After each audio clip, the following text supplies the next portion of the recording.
Hi, I'm Annette. Welcome to Phil's Sewing Club. We're glad you could join us today. Our club member Pam mentioned that she'd like to see some bobbin work, so we're going to do that today. We'll create some beautiful bobbin work stitches with machine-fed stitches as shown in this sample. The thickness of the thread in this sample gives the embroidery a look of hand stitching. This, however, was all done by machine.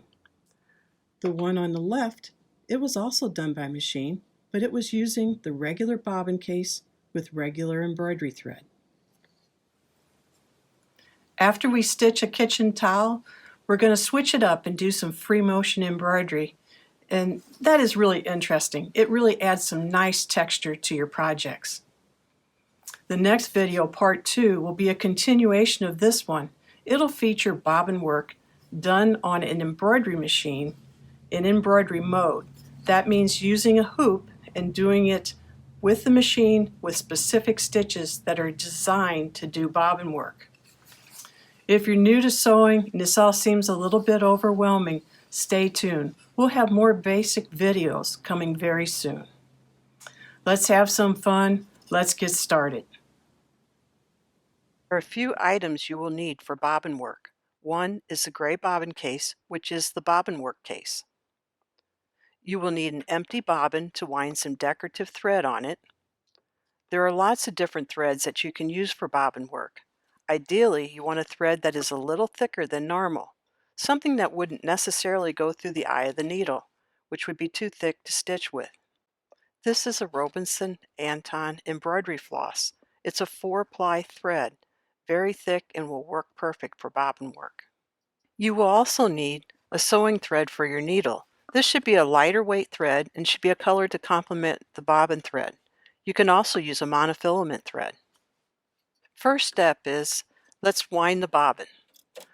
Put your decorative thread on the bobbin winding spool, through the thread guide, and through the tension disc. One of the things with the decorative thread, being thicker, it doesn't really fit as well through the tension disc. You kind of have two options. You can either wind it by hand manually onto the bobbin, or there's a little trick, and I'll show you in just a second here. I'm going to place my bobbin on the bobbin pin, then give it a few wraps around the bobbin.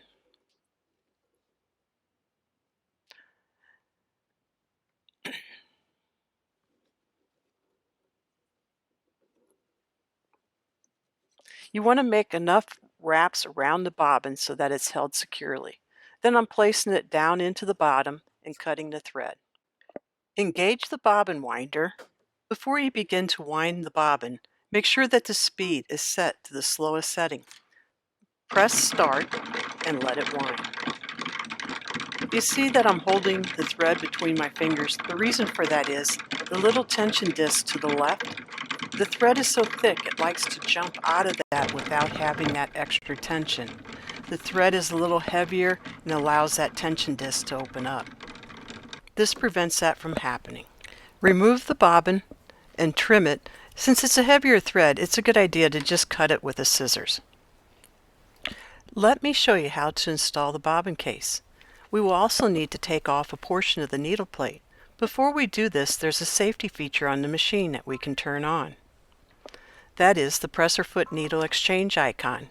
It grays everything out and prevents accidentally having a needle come down onto your finger. It deactivates all the buttons on the front of the machine and the foot control. It's really nice to have the lights on so you can see better while exchanging the bobbin case. If you do not have this feature on your machine, you will want to turn the machine off while installing the bobbin work bobbin case. Take off the accessory tray. Remove the gray portion of the needle plate by pulling it forward. The machine may give you a message that the needle plate has been removed. It's just a little warning to let you know what you need to do before you begin sewing again. Next, take out the standard bobbin case. And now is a really good time to get the lint brush out and give it a little brushing and cleaning while the bobbin case is out. This is the area that lint likes to collect in. We also have a vacuum set attachment that works very well for this and is available on our website. The standard bobbin case that came in your machine is the black one on the right. It has a cutting pile. If you're cleaning your machine, please leave that in place. That holds your thread in position when the trimmer is activated. The Bobbin Works bobbin case does not have this. What makes this bobbin case special is that the tension has been loosened up on it. Also, you have the ability to adjust it if you need it. You would adjust it with the slotted screw, not the Phillips on the side of the bobbin case. The black bobbin case that came with your machine has a very specific tension set. This is set from the factory. So I caution you to never, never, never adjust that tension, as it would be very difficult to return it to that exact tension. Take your gray Bobbin Work bobbin case. Put it into position by lining up. There's a small little white triangle right there, and there's a nub right there. The nub will go against the positioner, and the little white triangle will be aligned with the white dot. Just make sure when you put it in that it's nice and level. Attach the gray portion of the needle plate. Align up into position and push gently to the back. You can now install the bobbin. If your bobbin has a tail at the end, trim it before installing it. Install the bobbin as you normally would, with the exception of you bring it through the tension there, but you do not cut it. Stop before you get to the cutter and leave a long tail. Replace the bobbin cover and snap into position. Slide the accessory tray back into position.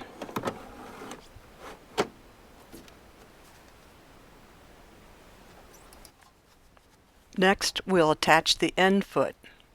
The end foot is the foot that you use for decorative stitches. It has an extra large cutout in the back. Even though we may be doing some utility stitches, since there's going to be a build-up of thread underneath, we want to make sure there's plenty of room for clearance. So that is why we're using the end foot, even though we may be stitching some utility stitches. Now we are ready to deactivate the presser foot needle exchange icon. To test the tension, a good way of doing this is to sew a wide zigzag stitch. I've set the width to 7.0, the length to 3.0, and the tension to 5.0.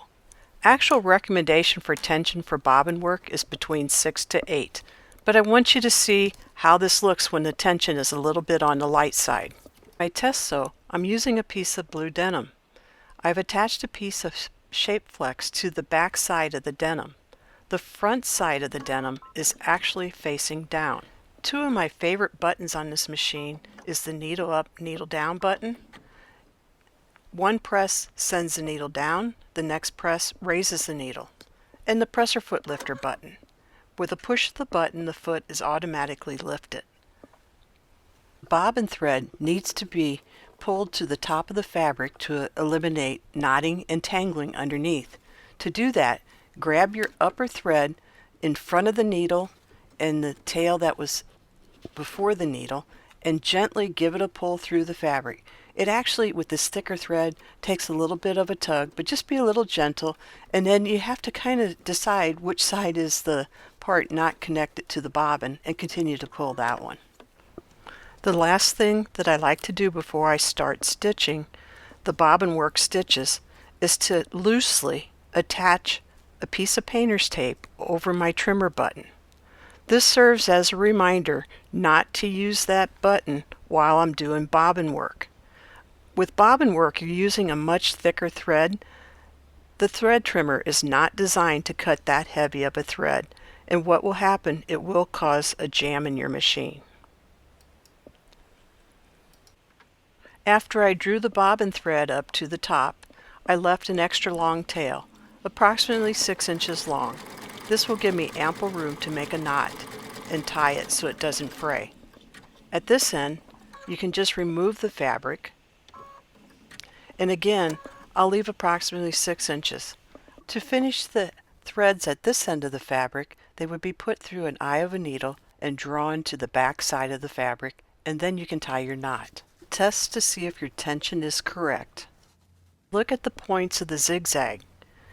At the very points, you're going to see some of your top thread still peeking through.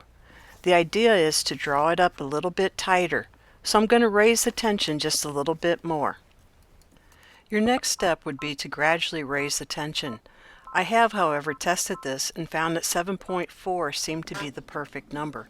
So I'm going to raise it to that and stitch it again. The job of the lighter upper thread is to hold the thicker thread to the fabric without being seen. We've achieved that, so now we'll move on. The stabilizer that I'm going to use on the kitchen towel is called Sticky Fabri-Salvi by Sulky. It's a medium weight wash away.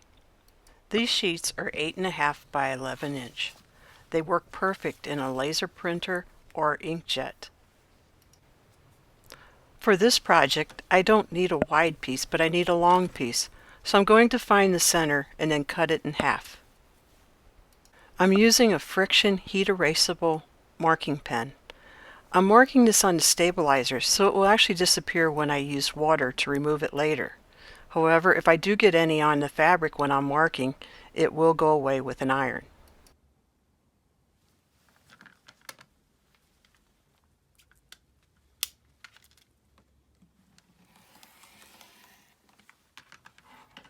The stabilizer has a paper back, so it's easy to peel off and attach to the fabric.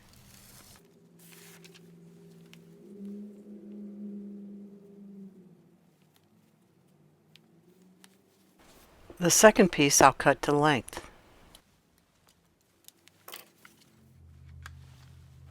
Small pieces like this I keep, and I use them when I make buttonholes.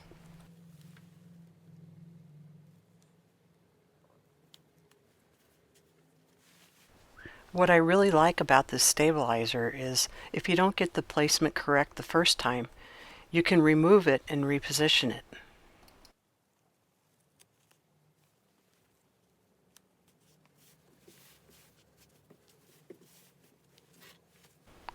Now I'll measure and mark for the position of my center placement line.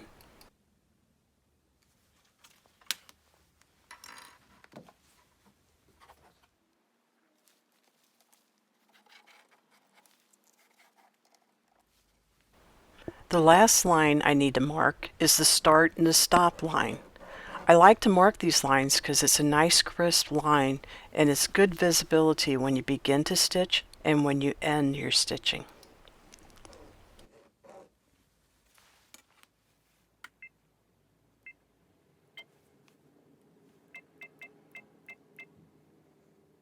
When I audition stitches for a project, I always like to keep a scorecard. The scorecard contains the stitch number, the width, length, and tension, as well as what type of thread I used.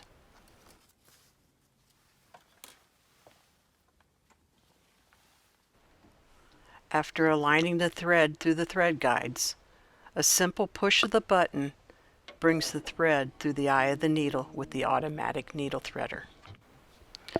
To stitch the center row of stitching, I will align the needle precisely on the start line, centered on the stitch line.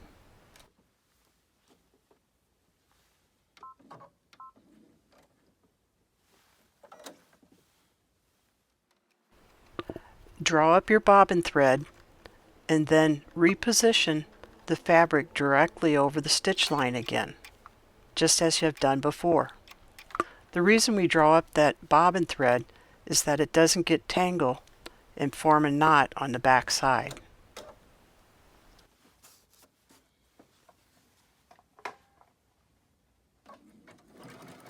The stitch I have chosen for my center stitch line is called a hem stitch. This is considered to be an heirloom stitch. It always reminded me of a cross stitch.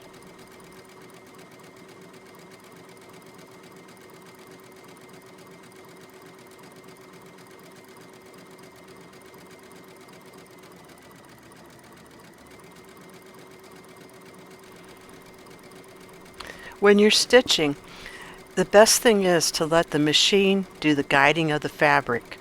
The only thing you do is kind of keep it online, and it's just by navigating it. I'm aligning the center opening of the end foot with the stitch line.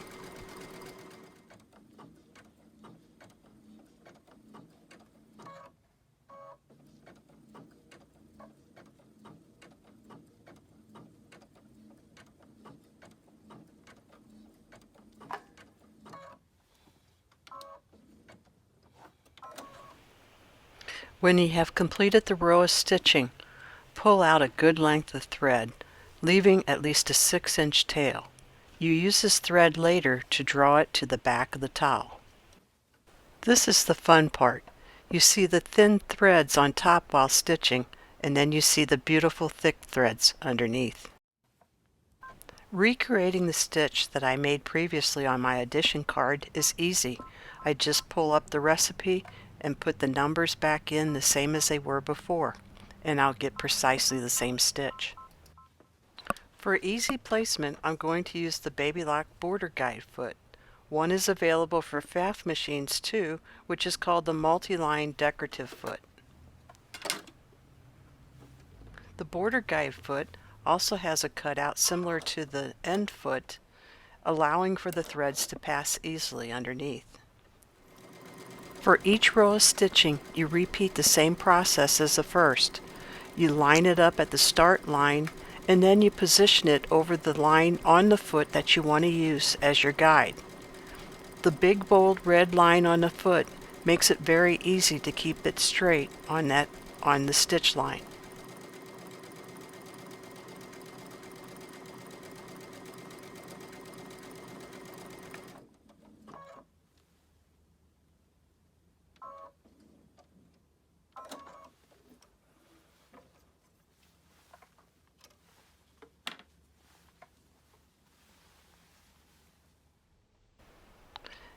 Now our second row is completed. We'll move on to the final row. And at the stitch selection information, and the mirrored key is grayed out. In order to make it active, reselect the stitch. The reason it was grayed out is that it was actually storing the information from the stitch that was previously sewn.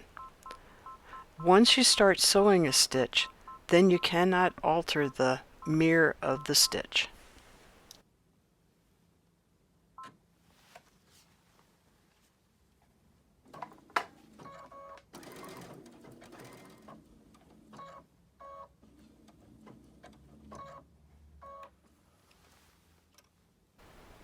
Woohoo! Beautiful stitches. They look vintage. The embroidery floss thread that I was using is a little bit difficult to get through the eye of the needle. It likes to kind of come apart as you're putting it through the needle. So it takes a little bit of finesse, but it works. You can get it in there. And then you take the thread from the front and you push it to the back. And after you have it through the back, you take the two threads and tie it into a knot. And that will secure it on the back. After all the threads are drawn to the back of the towel and secured with knots, we'll remove the stabilizer. Grasp a corner of the stabilizer and pull it toward the stitches. I like using a foam brush. I can saturate it well with water and then apply it to the stabilizer. Let it soak in a little bit. As it soaks in, it'll easily remove from the towel. A small paintbrush or a Q-tip can help you get into even smaller places. Another option is to soak it in a pan of water. If you use that method, I never put it down the drain. I just toss it out. After the towel is completely dry, you can add a drop of E6000 to each of the knots. Just a small drop will be fine, and then I use something to spread it. I have this little stylus and that works great. You can use a popsicle stick, you can use your finger, but be sure to wash your hands after doing so. The scissors that I have been using is a 4-inch Karen K. Buckley scissors. It has a serrated edge, and I must say, I really do like it. Now let's switch it up and do a little free motion stitching with bobbin work. You will need a free motion quilting foot. Today I'm using an open toe. Open toe has a cutout in the very front. You can see it real well laying there.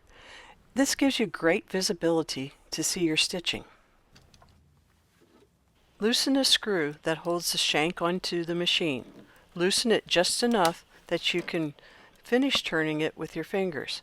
You do not need to remove this screw, only loosen it and then remove the shank. My favorite screwdriver to use is the Babylock multi-purpose screwdriver. It's designed to fit the screw in the shank as well as the screw that holds the needle in.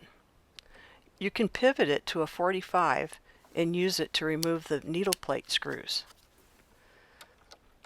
But wait, there's one more. It's position number 3. Pivot the screwdriver to position number 3, and this is what I really like. Position number 3 allows you to loosen or tighten the screw of your hoops. And if you have ever done that, you know how difficult that can be sometimes. This works great. Now we'll attach the free motion quilting foot.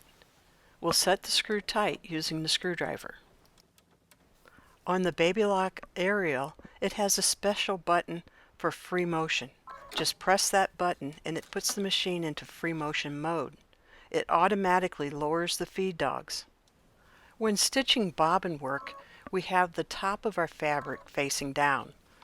So in essence, we're stitching upside down. The only stitch that I found to work properly in free motion is the straight stitch. I like to set mine in straight stitch with center needle position. Just like we've done previously with the machine fed stitches, we bring the bobbin thread to the top of the fabric. You may have noticed that I like to wear machiner gloves. They are designed for quilting. On the fingertips there is a special grip. It allows you to move the fabric with ease.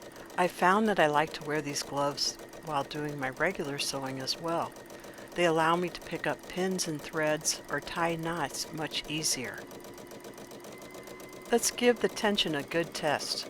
Move the fabric in some circles and curves. The bobbin thread will tend to pull up a little more in these areas. My tension is a little bit on the light side. You can see that by what is called eyelashing around, especially around the curves. So I'm going to increase my tension to 8.2. If you're new to free motion quilting, the letter E is a great place to start.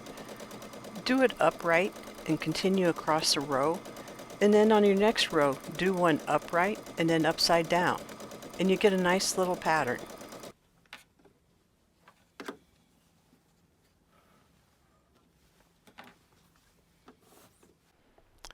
This is exactly what we're looking for. Nice clean lines, especially around the curves.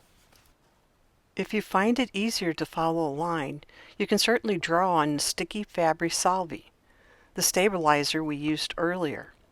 This stabilizer can also be put into a printer.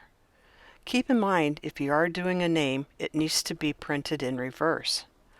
So if you're printing it on a printer, use the reverse, the mirror, or possibly the horizontal flip function of the printer. The thick thread being sewn in free motion reminded me of a booth at the Washington Town and Country Fair many years ago.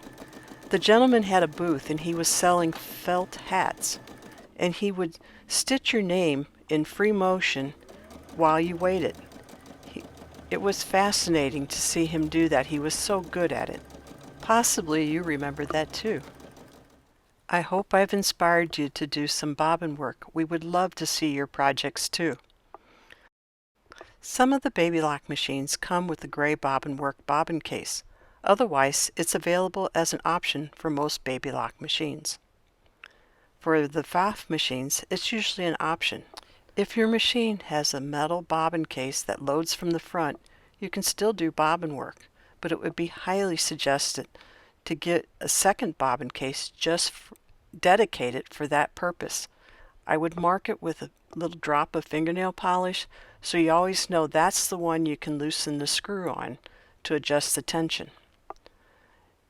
Again, you never want to adjust the tension on the bobbin case that has come with your machine. Leave it set to the factory setting. The machine that I was using today is the Babylock Aerial. And if you purchase this machine, the really good news is the bobbin work case is an included accessory. So give Larry a call today. He can take care of you. To see all the items in this video, follow the link in the description. Thank you for watching, and thank you for supporting Phil Sewing. Until next time, happy sewing. Hi, I'm Larry, and I'd personally like to thank you for watching today. As Annette mentioned, the Babylock Aerial is a wonderful machine, and if you'd like to own one, please give us a call or stop by. And yes, we are open. We hope you enjoyed the Virtual Sew Club video. If you'd like to help support the production of these videos, please become a Virtual Sew Club patron for this month's club. Thanks again, and thanks for supporting Phil Sewing. Bye.